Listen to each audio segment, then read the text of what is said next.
Well, always one mind, Jody. Always one mind. Talking about choice today, because that's what I'm going to be talking about, choice and free will. Because we teach in the science of mind that each of us is a spiritual being, and that we have free will and that we have choice. And why we have free will and why we have choice is so that we can consciously evolve.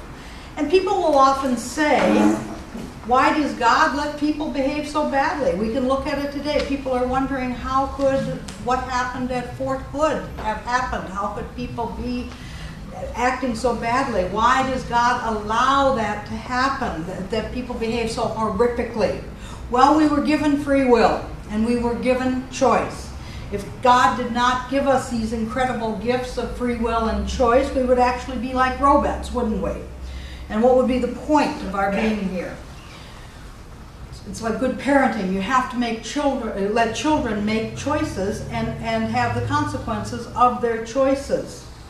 And a big part of our growth and of our conscious expansion in life is being aware that we have at our disposal this thing called choice, that it is in fact a gift from God. Now in class, we have been talking recently about how important it is about having conscious intention, how important that is in our life, conscious intention.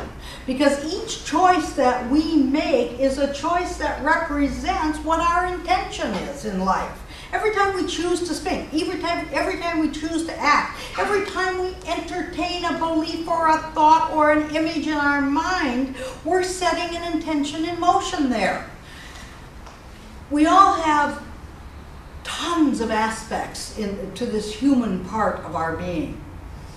And it's amazing to me in the course of a day how one moment I can be incredibly loving and supportive, and I can be all puffed up about myself and say, oh, wasn't that grand?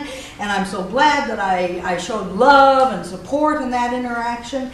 And then 2 minutes later, somebody cuts me off on the freeway, and I find myself being incredibly impatient and angry and frustrated. So we can all understand that there's both love and impatience and frustration and support going on at the same time. Sometimes we're very compassionate, and we get to call forth that compassion into the world, and we share that with somebody, and a few minutes later we're being incredibly selfish and small-minded. And then we see ourselves behaving really, really big and magnanimous and without fear. And then the next minute we're bitter and we're on our fear couch again, not moving forward and being all jealous and whatever. Jody, our practitioner, had mentioned a few weeks ago, maybe it was a month ago, I'm not sure, but you talked about the two dogs that live within us.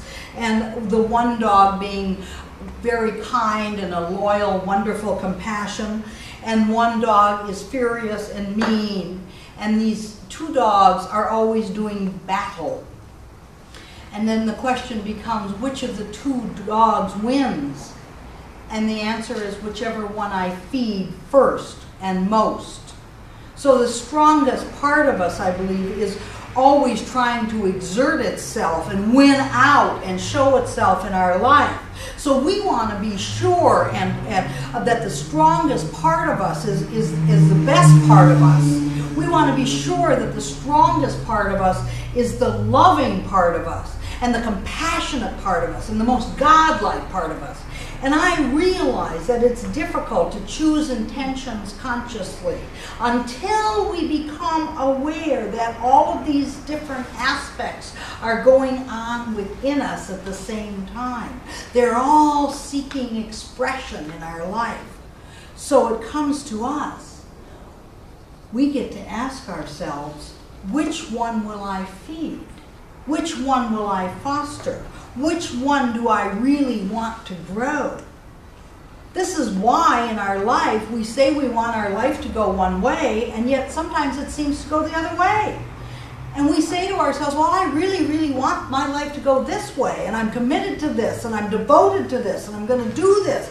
And then we see our life just go in a completely opposite direction. And we say, well, I thought I was ready for this past painful pattern to just be let go. I thought this behavior of mine was just gone. I thought and I prayed and I treated and I thought I was done with all of this. Why does it keep coming back around? See, we can't be responsible and go around saying, I can't help it. You made me mad. You made me do this. It happened. I got it. And I know we all do that. We say things like, you made me. We just go into that. I can't help it. I saw this on TV and I got so angry. Somebody said this, or they drove this way, or they did this. And it made me behave in such a way. And what's missing there, if you think about it, is a clear intention. There is no clear intention for your life. Where we can say to ourselves as we get up in the morning, today God, today divine intelligence, today universe, whatever happens in my life, I want to be compassionate and loving and kind. Today, whatever happens, it is my intention to take the high road. When people say and do whatever it is that they're going to do, God, I want to be a place where the light and the love of God expresses into the world. See, we all live in Humanville. And sometimes what happens is things will take place and we'll have to just stop and close our eyes and take a deep breath and go inward and recognize the truth. We have to center ourselves, pray first rather than react. Dr. Richelieu always used to say, get back on center, get back on center. So we want to come back to the authentic self that we are and know what our intention is, and that is to be loving and kind and wonderful in the world and big. And so we want to just say, okay, I remember, that's right. I have an intention that just for today, I'm going to try and really, really be loving. I'm going to try and really, really be kind. I'm going to get off my fear couch. I'm going to play the big spiritual person, because that's what spiritual growth is all about. It's accepting responsibility for your thoughts, your behaviors, in a way where we are constantly choosing the experiences that we create. We must accept that responsibility, that it is our thoughts that create our beliefs, that create our behaviors. And that creates our experiences in life. And knowing that we are each responsible for the choices that we make. Because those choices, it's important because those choices are shaping each of our realities. So what part of ourselves do we want to choose from? Do we want to choose from that lovely, wonderful dog within? Or do we want to choose from the mean dog that's inside of us, that fearful dog that's lashing out? And it's very easy to say, I don't feel like choosing. Life is going to go on. I'll just go. I'm really adaptable. I'm just going to stroll along. Whatever life happens, I can just take it and I can move along with it. I'm just not going to choose. I'm going to ride it out. Darlings, to not choose is a choice. It is. And that's a choice to remain unconscious. It's like saying to this wonderful infinite universe that we are a part of, I don't want to be responsible for my own growth. I don't want to be responsible for how I participate and show up in my life. And I think a responsible choice then is to take into account the consequences of our choices. Because we know there is no outside punishment for any choice that we make. There is only cause and effect. There's consequences for every choice that we make. So we say, okay, this is what I want. This is what I want to do. What consequences will that have? It's kind of like the Susie Orman show, if you ever watched that, when she says, can I afford it? And then she says, denied or you can have it. So how will my choice affect other people? How will it affect the world around me? Will that be a good thing? Will it be a loving thing? Will it not be? Will it put greater good into the world? ask yourself, what will my choice produce right here and right now? And do I really want to create more of this? Am I ready to accept all that it entails, all the consequences of this choice? See, I think that's how the universe, God, creative intelligence, inspires us to evolve in our consciousness and in loving, compassionate ways. When we start to look at what I say now, what I say next, what I'm going to do, how I behave toward people, what I do right here, right now, am I willing to say I'm responsible for the consequences of that choice? What part of me do I want to cultivate? And what part of me do I now say that I'm really ready to release? That I'm willing to let go of, that small side of me. See, spiritually, we win or we gain or we lose power according to the choices that we make, bottom line. So I believe that we want our choices to be aligned with the highest and the best part of us. That seems simple to me. I want to make choices in my life that from the place within me that's the highest and the best. Because I know that's when my life works. That's when my life works the best. And we all want to say, well, honey, there's a lot of temptation out there. Well, in Humanville, there are temptations. But here's the thing. Temptations are like the fork in the road, the high road and the low road. And the high road is the high road because it takes work, it takes intention, and so it takes more effort than the low road. You're going uphill. It takes a little effort. It's easy to take the low road. It takes no effort at all to take that low road. Gravity will just take you down that low road with no effort on your part at all. But our best self is the high road. Our not so best self is the low road. Create good karma, high road. Create not so, low road. So if I consider my options, if we consider our options and we take responsibility, we can evolve without creating a lot of other negativities in our life, can't we? We can evolve without creating suffering or bad karma.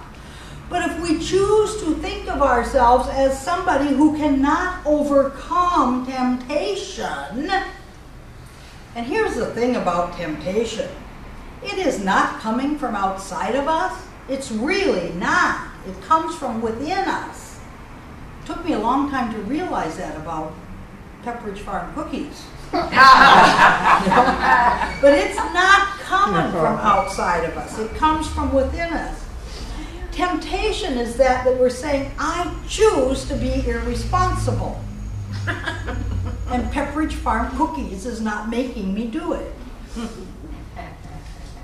Saying that I can't resist is denying the power that God has placed within me to take the high road in my life. And we all have our own Pepperidge Farm cookies, don't we? Whether it's alcohol, whether it's sex, whether it's relationship, whatever it is. But let's not say that we don't have the power. Let's stand up spiritually and say that, yes, God has placed within me the ability to take the high road. I'm going to choose that now. Ernest Holmes, we've been learning in class, he says that all is consciousness. And then we make conscious choices, and every time we do that, we believe when we make conscious, good, life-affirming choices, that expresses a lot of good, a lot of God, and that's what we're here to do. I believe that we're filled with strength. We absolutely are. And the small part of us, that little small box within us, that box of fear that we keep within us, every time we make a conscious, loving choice, that box of fear gets smaller and smaller, and we shift the balance. I think in my own life, I think it's so fabulous to know that we cannot not evolve. Everyone's going to evolve. We're all on the path. Everything in the universe is constantly evolving and expanding. So the question then actually becomes, which way do we choose to learn as we evolve? See, we don't have to learn by pain and suffering. So do we want to learn by kicking and screaming, or do we want to go willingly? We teach that expansion of every good thing in life will come as a result of our internal expansion.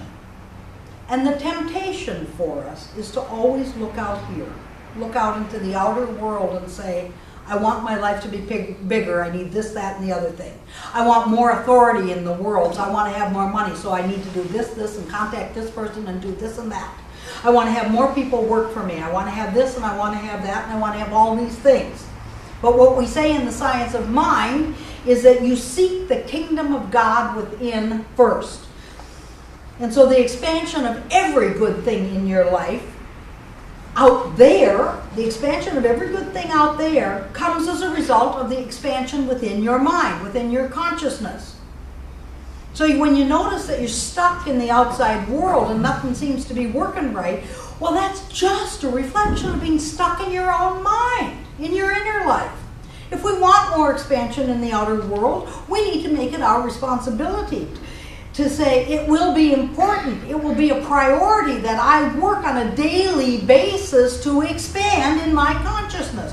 Why? Because spirit is found within. The highest good and the highest God and the innermost God are one and the same God. We really need to get that. That's important. The highest God and the innermost God are one God. So we have to get quiet. We have to stop the chatter. We have to focus on our own internal experience. We have to pray and we have to meditate and study the different scriptures and things like that. 10 classes, whatever. And when you do that, everything's going to come up for you. Everything in opposition. And why is it coming up? So you get to heal it. So you get to go within and identify more and more with that spiritual part within you and turn away from the outer appearance. Things are going to come up. The difference is that we're going to recognize it now from the quietude of our own mind. And even though stuff is coming up now, we have a ton of different tools to create, to participate in the experience of healing them. We know how to pray more intelligently. We know how to meditate. We know how to affirm. We know how to read sacred scripture. We can be clear about what our intentions are for our life. We can make that commitment. We can study and we can do good works in the world. All of that helps us to be more loving as we participate in our own life experience. See, in the past when stuff came up, because it's all that, it might have just depressed us. And we'd end up feeling like a victim. And it might put us to bed. It might send us to the bars. It might send us to buy some drugs. It might just send us to having unprotected sex, whatever it is. Or it would have sent me to Pepperidge Farm, you know? But it's like, here's the thing. We can each be an active participant in healing this because our awareness is there, our attention is there. With God as our partner, we can move forward and make progress. And as I said, everybody's on the path. And how do we know that? Because everybody on the planet is growing through stuff. And everybody on the planet. See, and the whole world, because everybody's going through stuff and growing and expanding, the whole world is being invited to a deeper, more responsible place with clear intention of what is best for the highest and the best good. And on that path, on the journey to greater God awareness, on the journey to greater love, there's lots of detours and speed bumps and potholes, kind of like the water mains breaking all over the place, and we see the potholes. They slow things down and they may detour us, but when those things come up, they're simply inviting us to slow down, turn within, and heal them by knowing who and what we are.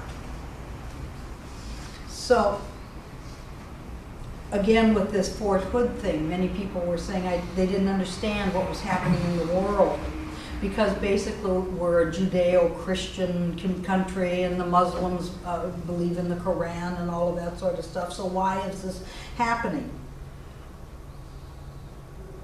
Everybody believes in God. All religions believe in God.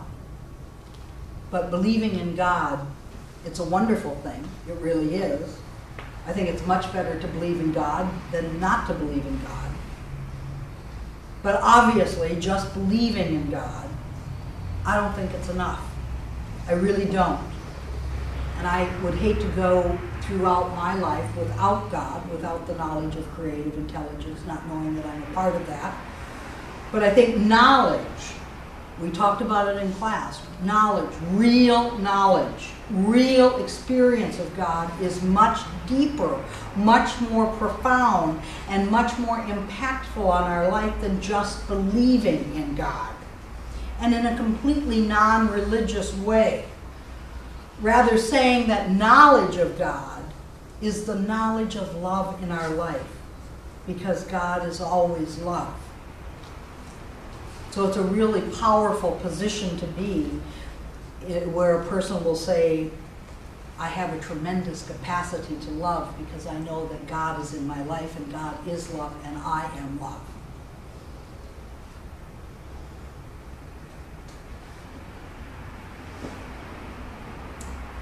We can each take a stand for love.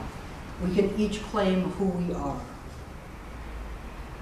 And we can start by working on the bozos in our own life.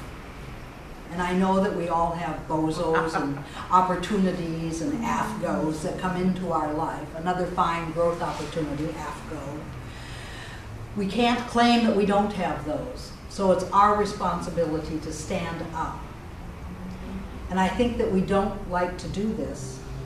One of the reasons, and it's one of those things about making choices, is that little voice in our head says, well, that's nice to do in church, and we can do it maybe at coffee, and we can do it right after class, but we can't just do it in real life. It doesn't work in real life. People are just not that way. I can't subordinate myself that way. And that's not true. That is not true. Because think about it, when we're really filled with love, the times in our life when we have been truly, truly, truly filled with love, our fear of anything outside of us dissipates. It's gone. It's history. It's like an ice cube melting on the sidewalk. When you are centered in love, in compassion, and the qualities of God, and we've all had those experiences, there is no fear in your life. And we move forward. We do the things we're supposed to be doing. And if we really, really felt nothing but love, the love of God, if we made a clear intention to do that every day and tipped the scales to over 51% where we were more loving, there would be no fear operating in our mind. No fear operating in consciousness. That is enormously powerful. We will indeed beat our swords into plowshares. There will be no need for soldiers. There will be peace in our lifetime if we could each do that and take responsibility. It's an enormously powerful way to be in the universe.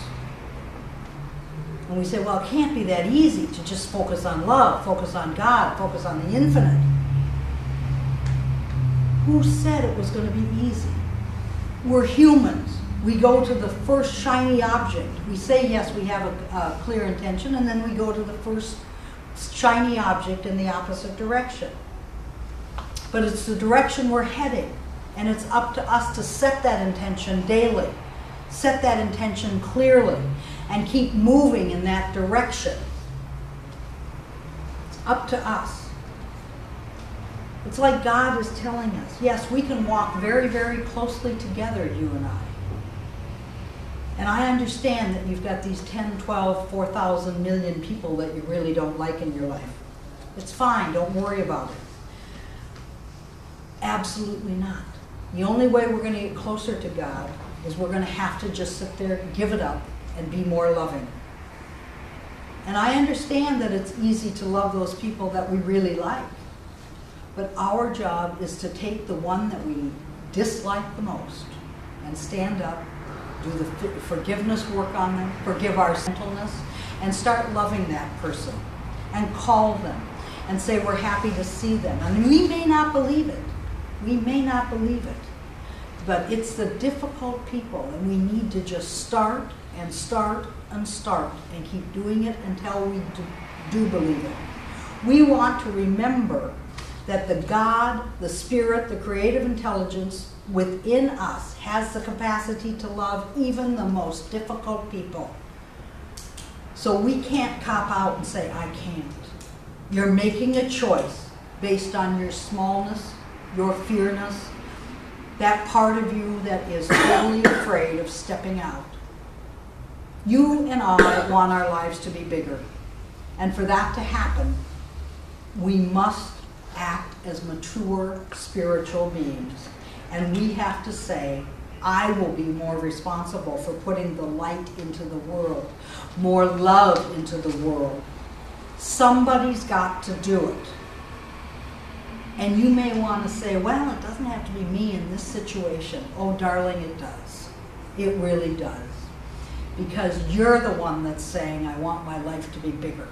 I want my life to be more.